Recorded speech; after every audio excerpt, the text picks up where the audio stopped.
Harrison Sanford, Aqib Talib. This is Called to Blue on the Blue Wire Podcast Network. We're going to be joined by Ryen Russillo of the Ryen Russillo Pod just here in a moment. But first, before we talk about rookie quarterbacks and teams that we're worried about, the Chiefs, maybe the Steelers, I have to admit, Aqib, I feel a little embarrassed.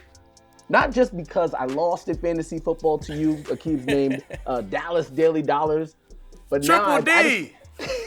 I just feel like an ass because I made my team name, my Cash App name, and ain't no money being, at this rate, ain't no money being deposited in my account. What is you? 0-3? I don't even know. I got disenchanted after I forgot to pick up Alexander Madison, and obviously Dalvin Cook went down. We could talk about that in our Friday show. But speaking of getting money, somebody who got I'm 1-2, Paul lets me know. Speaking of getting money, Paul, by the way, whose team name is the Ball Toners. That's another story for another day. Speaking of getting money, JAMAL AGNEW for the Jacksonville Jaguars in that game that you called in Florida. By the way, clean fit. You and Gus Johnson, 109-yard missed kick return touchdown. Unbelievable play. Take us through sitting in the booth with Gus right before Ryen joins us. It was crazy. So, they ran a play or whatever. They ain't get too many yards. We like, they ain't getting nothing. They might have to punt. So, boom, they started sending Prater out. We like, okay, they going to try. This before the half. They going to try. So, Gus, he before the play. 68-yard field goal. NFL record. And then the camera kind of showed Agnew, and Gus ain't say nothing at first. So, I kind of tapped him like, Gus, say something about Agnew. Say something about Agnew because he had that tub last year, and shit, he going to have a great op to return this. It's all O-linemen out there. I kind of tapped Gus like, say something about it. He said, JAMAL AGNEW back to return. He's going to try to say something about it real quick. Next thing you know, bro, it was like from the moment he got it, boom. If you look on the field from where we was, you could see the whole wall set up. They set up a mean wall for him. They just ran a perfect executed field goal return, Harrison, and it was a thing of beauty. Agnew broke one tackle. The rest was history, man. Gus put it in the record book. Yo, so I'm wondering, it was an amazing play, and obviously as you get more and more reps in that booth, are you kind of jumping to yourself? Like, are you putting your microphone on mute because you don't want to ruin the moment? But right. In my mind, as a football mind, I'm like, get it. Right. Oh, he's about to bust. Like, how do you contain? I mean, you just gotta be quiet. Like, I just kind of be quiet, but I'm still like. It's like that, you know what I'm saying? You gotta just not say nothing. Gus he's still like, he's still going. He broke a tackle. Like, Gus could say his stuff. You just gotta be quiet. That's part of, you just know that mic always hot. You just gotta be quiet on there, man. But we were super excited in the booth, man. That was probably one of the most exciting plays I've seen in person. Real shit. Ryen Russillo is going to join us now. Ryen, did you get a chance to see that play? And overall, I'm assuming you've had a chance to listen to Gus and Aqib in the booth. Oh, yeah. Welcome to the show. Yeah, no, thanks for having me, guys. Of course, I've been checking you guys out all the time just because Aqib's so different and everybody likes him. Everybody that's done this for a living, like I have now for a long time. I mean, I even started doing minor league play-by-play. I like guys that do it differently, and that's what Aqib brings to the table. But it's also great instincts in pointing it out because as a play-by-play guy, like if you were on either of the special teams, you probably wouldn't be because they would not want to waste your time with that, Aqib. But I played a little special teams, a little bit. A little bit. Dabbled in it a little bit. Having you as a gunner for 10 times a game seems a bit dangerous, although you would have been good at it. Just to notice that, though, is great. And then to also know that it's kind of the play-by-play guy's role there to do it. But, the first thing I thought about was the kick 6 Alabama against Auburn because you're right. Like, you start looking at who's out there to protect on the kick, and then you're like, now you got to cover a kick return, essentially. Like, the bodies don't really match up. And that's why in the kick 6, when Auburn did it to Bama, which may have cost Bama another title throughout this ridiculous run, right? Saban is on the sideline screaming in his headset, I told you. And that was him being like, granted, he's probably just mad because now they're not going to win a title. But I bet you Kingsbury never does it again because you just like, look, if we put out our O-line to block on a kick, we don't have the right people in place to cover it. And if we're trying to 68-yarder here, we're putting ourselves in a really vulnerable spot. I bet Kingsbury never tries something like that again. It wouldn't surprise me. It wouldn't surprise me if he didn't. It's just when he did it, I'm like, it's almost like you punting with your field goal team out there, right? So it's too scary. I mean, I like him putting his trust in Prater. You know what I'm saying? That's dropping your cojones, putting your trust in Prater. Go hit it, because you know he can hit it. But at the same time, you got to be smart. One of the things that Ryan does while he does his podcast, he's very in tune with the NFL draft. So I want to talk about some rookie quarterbacks. Obviously, Aqib, you just saw Trevor Lawrence this past week. I'll let you comment first, and Ryan, if you could follow up. Now that you've seen him up close, Aqib, give me your perspective on what he has brought to the field so far, and where you think that Jaguars team can go with him under the helm. Well, I think the Jaguars is going to be just fine with Urban Meyer and Trevor Lawrence at the helm, right? Just because they both leaders, they both winners. And talking to them throughout the week, man, they both were super confident. You know what I'm saying? You could just feel the confidence talking to both of those guys. So that's going to spread throughout that locker room. I don't know if it's going to take 1 year, 2 years, but those two guys not going nowhere for the next 2 years at least, right? 3 years at least. So I think the more guys Urban get in there who his type of guys, I think they'll be just fine. And as far as Trevor Lawrence, man, he going to be a good one, man. He tried to make all throws. His confidence is there. If for the last 2 weeks, if some of his teammates would have made more plays for him, catching balls that hit you right in your hands, he would have 3 less interceptions and probably 3 or 4 more touchdown drives. You know what I'm saying? Lambeau missing field goals against Denver. He drove down, scored a touchdown, drove back down right after that, missed field goal. Drove down again right after that, missed field goal. So it's a team game. That's what makes football so good. It takes the whole team to get things rolling. But I think Trevor Lawrence is in the right direction, man. He looked good to me. I thought coming out, Trevor would be the guy. That's not exactly breaking news. We watched the rest of them. Zach Wilson kind of came on the scene late, but I think some of these baseball arms that have become more popular now, like the Mahomes type, where it's like, I want to see you do all these crazy throws, terrible launch angles, right. No platform. I always thought it was kind of funny when people evaluate quarterbacks throwing from like perfect form, and you're like, okay, that looks great on a magazine cover, but you're not gonna be launching with these perfect mechanics and the left side of you tucked in perfectly and all this different stuff. But I like numbers. I'm not married to them all the time, but numbers tell you rookie quarterbacks that play, the first rounders that actually play, over the last 10 years, the average output is about prime Andy Dalton, okay?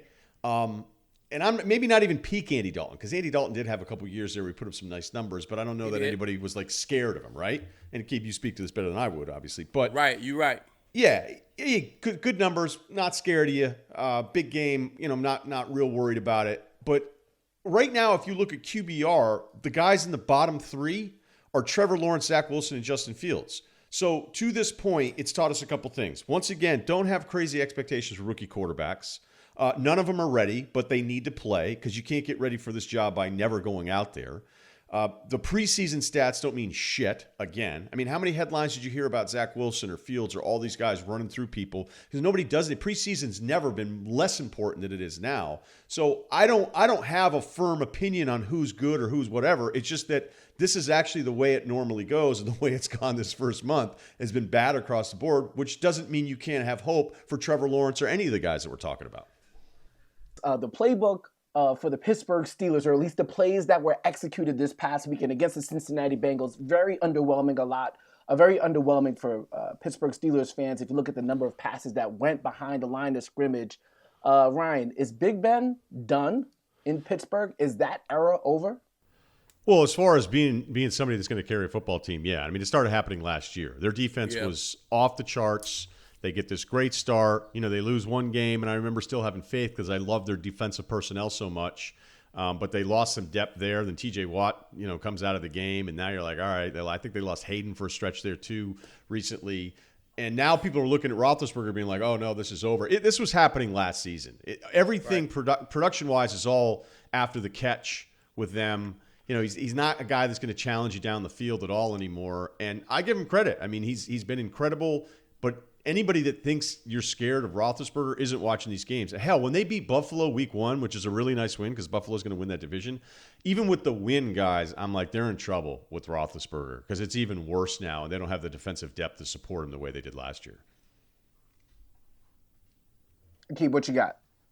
Matter of fact, on a level of 1 to 10, 10 being the most trouble, where would you put them? 1 being the least. I know your best bet last weekend was on them, and obviously you're probably not happy about how that went. Yeah, I thought, I believe in Mike Tomlin. So every time things get sticky for the Steelers, it seemed like Mike T always rallied them troops and had them guys ready to go. But I don't know, Harrison. They wasn't ready to go last week. They came out lethargic, man. And like you said, Big Ben never really got it going at all. So 1 to 10, week 4, I'll put them right above 5. I'll give them like a 6. I'm right at a 6. We'll see how they come out and throw the ball around this week, man. See if they change the game plan a little bit. At least intermediate passes, man. Big Ben, you still could throw digs. You still could throw over the middle of the field. They kind of just throwing super short passes or taking a shot every once in a while, like nothing at all. So we'll see this week. I'm at a 6 right now.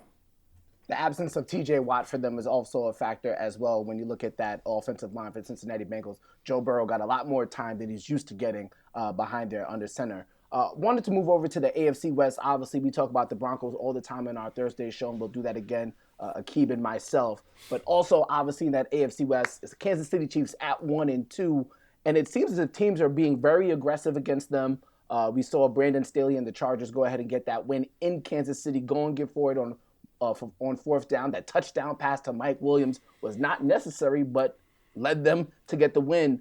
Have the Chiefs created a monster when it comes to attacking them, Aqib, in terms of teams being aggressive? Because we already know Patrick Mahomes gets the ball usually to end the game. Yeah. They're going to win. So we're going to kind of see that come back at them, it seems as if. Yeah, they definitely created that, man. Once you show what Patrick Mahomes could do, teams is no longer want to get him the ball back in late game situations, 4th quarter situations. You're going to try to do whatever you can to win the game yourself and not put it on your defense because that's just asking a lot. So they have created a monster, man. And then, when people go to play the Chiefs, y'all been at the top of the AFC for the last few years. When teams go to play you, you're going to get their A game. Y'all not Super Bowl champions, but you might as well be. You know what I'm saying?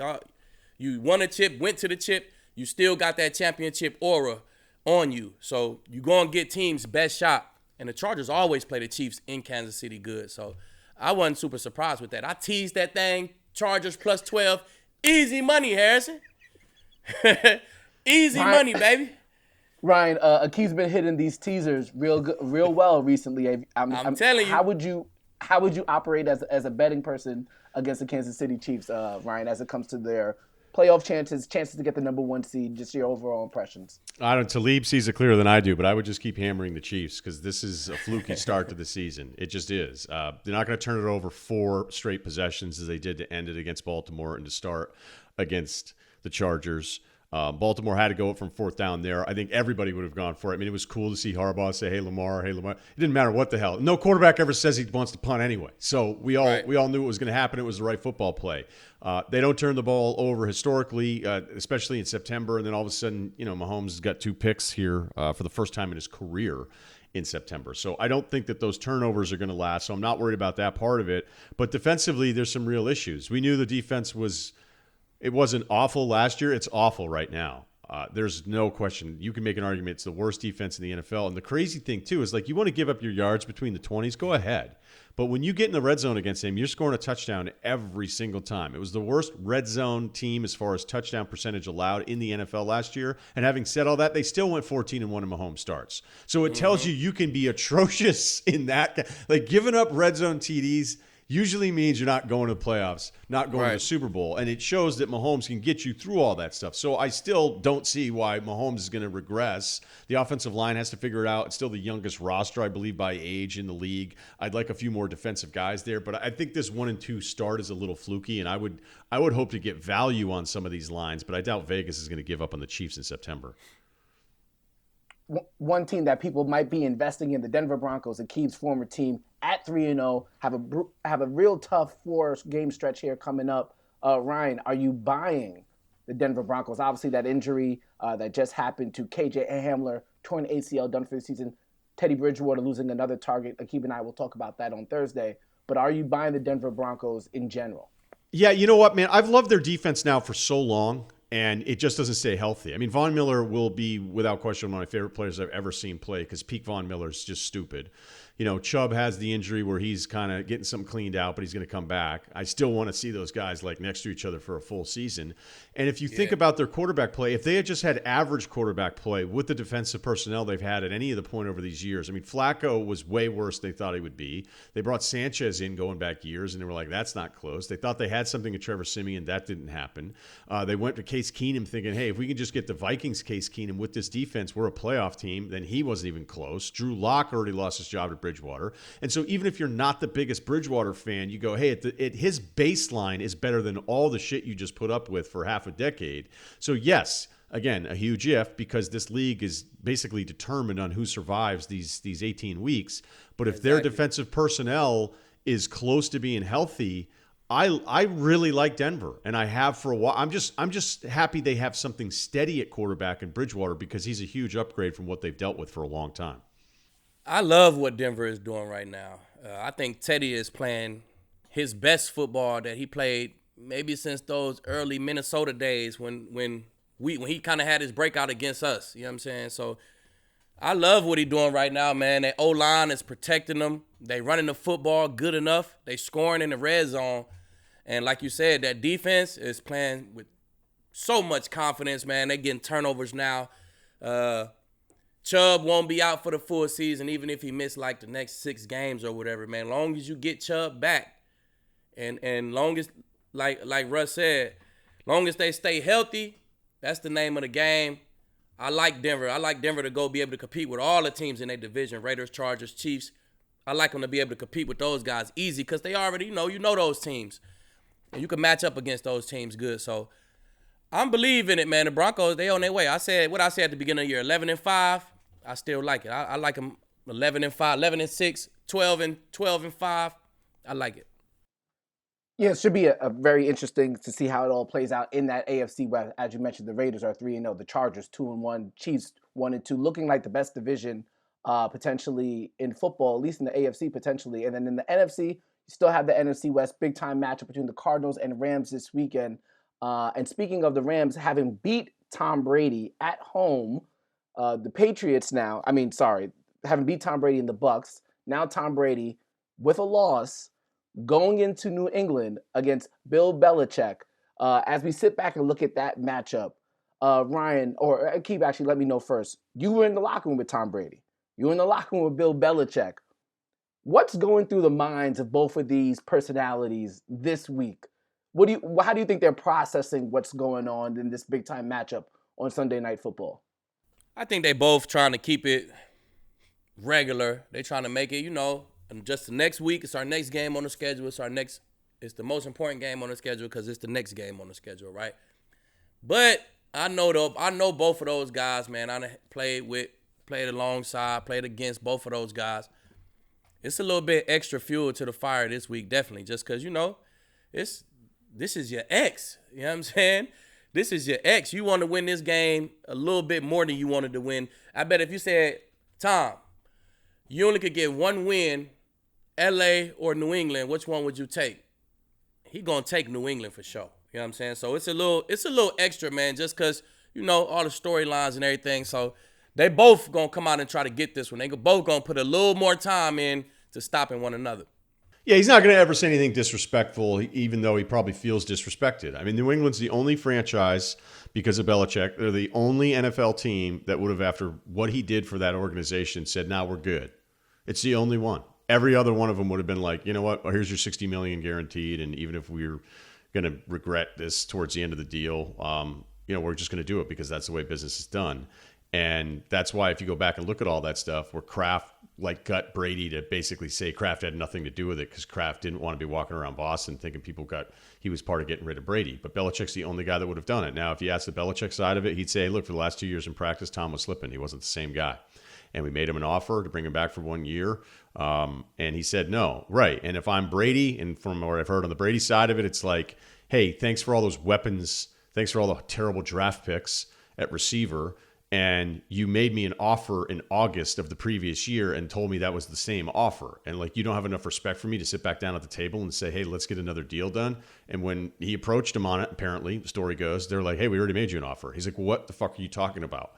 Sorry if I'm swearing too much here, but they were like, no, man. They were like, no, we made you an offer. He's like, wait, last year? All right, so, hey, list the house. We're out of here. And Brady's gotten the ultimate revenge. But Brady, if you know anything about Brady, man, he would love to make this ugly. And considering the Pats are 1-2 and they came off a tough game against the Saints, I think that place could get real rowdy and weird late if Brady really puts it on him. Not that fan base would ever turn on Belichick, but the way Brady has played, it proves that they moved on from him. Even if they thought he was declining, they moved on from him too soon, which is against science, essentially, at this point.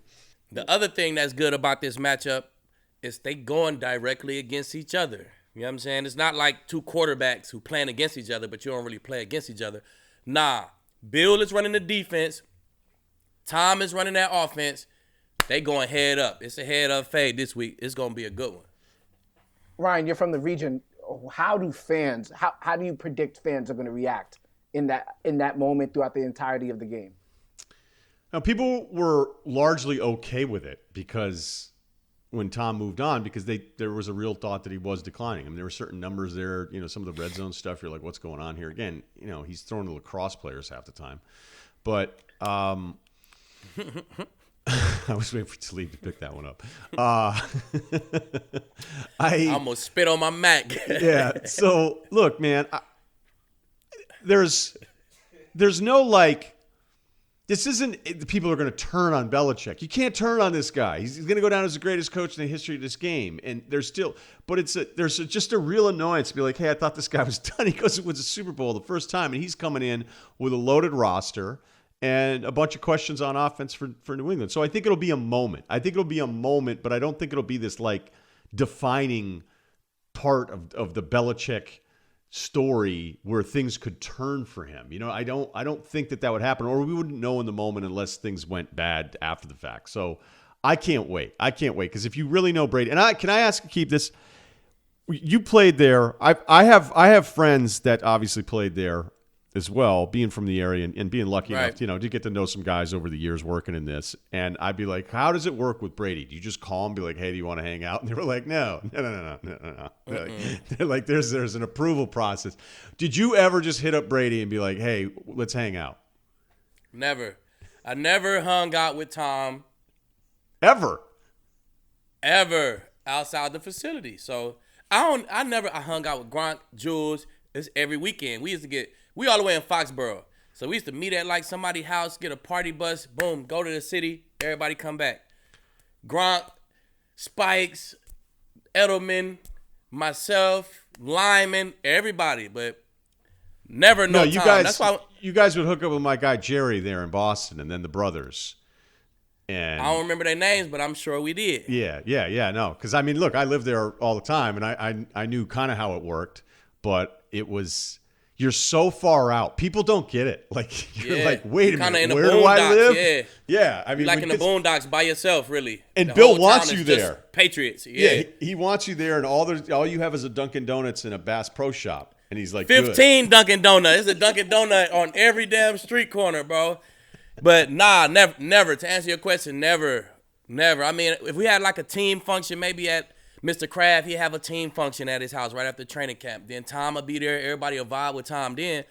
But not really, man. Not really. I don't know. No, that's that A-list. Hey, that's that A-list, baby. Hey, I don't just be out like that. You know what I'm saying? Hey, Ryan, before you go, do you have a favorite moment of watching Aqib when he was with the Patriots, or do you have the distinct thing that might have happened that kind of sticks out to you? It's not a play. It's just his whole attitude, man. I mean, that position is hard enough. And I felt like there was all these corners that wanted all the linemen, and they just kept telling you every week how good they were. And I would watch Aqib at his size turn and run and blanket people and bring the fucking hammer on guy. Like he's everything I would ever want at the position and everything I would want in a teammate too, because you backed it up and you were a real dude. You know what I mean? There wasn't this like, hey, I'm going to say all this shit for 3 hours on Sunday and then I'm going to be a completely different guy the rest of the week. And that like there was a trust, and they move them all over the place. If it was a really good tight end, Aqib would be ready to jam him in the slot, and they just don't make corners the way they made you, man. So that's just a ton of appreciation for you as a player. It's not one singular moment. Ryan, I appreciate that, brother. Yeah, I Indeed, hope so. That was nice. That was really nice of me. Unfortunately, Aqib couldn't spend too much time in there. He had some business to take care of. Well, they weren't going to pay him. I mean, he knew the deal. It was like, okay, wait a minute. You don't go to New England to get paid. You go to New England to go somewhere else and get paid. You come play on this stage to create my bag, and then you go get it. So I already knew what time it was. There you go. Speaking of which, Ryan, appreciate your time here with us right here on Call to the Booth. Make sure you check out Ryan's show, the Ryen Russillo podcast, on the Ringer Podcast Network. Ryan, appreciate your time one more time. Yeah, appreciate absolutely. You, Ryan. Yeah, anytime, brother. Come All check right. us out. Sounds good, guys. Thanks for having me. What's going on? Pastor Tan here, and you're watching Call to the Booth. Once again, thank you to Ryen Russillo. But before we get out of here, you know what we have to do. We got to go through the power rankings and the no-fly zone rankings. I'm going to run through them real quick. Power rankings for this week. Rams at number 1 after beating the BUCS, who were at number 1 last week. Then the Cardinals, who Aqib has seen live and in person the last 2 weeks. Those Raiders at 3-0, also at number 3 in the power rankings. They were there last week. Broncos at 3-0, moving in at number 4. BUCS at 5. Looking ahead at the no-fly zone now. Broncos staying at number 1. Panthers at number 2. Interesting considering the injury to J.C. Horn. Rams at 3. Chargers at 4. Browns at 5. I want to circle back, though, a team that did not make the cut, Aqib, but I think you're going to be impressed with. We're looking at the shadow coverage here from Trevon Diggs that he's been putting on. Mike Evans, we saw him do it in week 1. We saw what he did on Monday Night Football against Jalen Hurts getting that pick 6.